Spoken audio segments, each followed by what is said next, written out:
இலவச மருத்துவமனை, அரசு மருத்துவமனை, இல்ல இந்த மாதிரி பக்கத்துல இருக்கக்கூடிய ஆரம்ப சுகாதார நிலையத்துக்கு ஊசி போட்டுக்குவாங்க. முன்னாடிலாம் அந்த ஊசி போடும்போது என்ன பண்ணுவீங்க?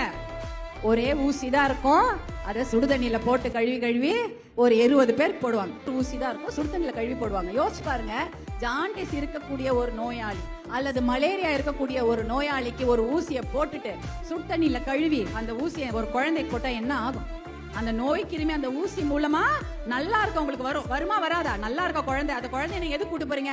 வயிற்று வலி, தலைவலி, இல்ல உங்களுக்கே ஏதோ ஒண்ணுமே இல்ல, வெறும் ஒரு தலைவலிக்கு போறீங்க. உங்களுக்கு அந்த ஊசியை போட்டாங்கன்னா என்ன ஆகும்? நல்லா இருக்கவங்களுக்கு மலேரியாவோ ஜாண்டிஸோ இல்ல வேற ஏதாவது நோய் கிருமி வந்து தொத்திக்கும்.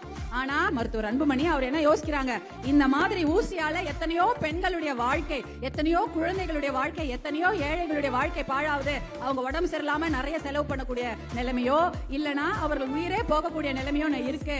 அதை தடுக்க வேண்டும் என்றால் ஒரு முறை மட்டும் பயன்படுத்தி தூக்கி எறியக்கூடிய ஊசி என்ற அந்த சட்டத்தை ஒரே நாள்ல கொண்டு வராங்க.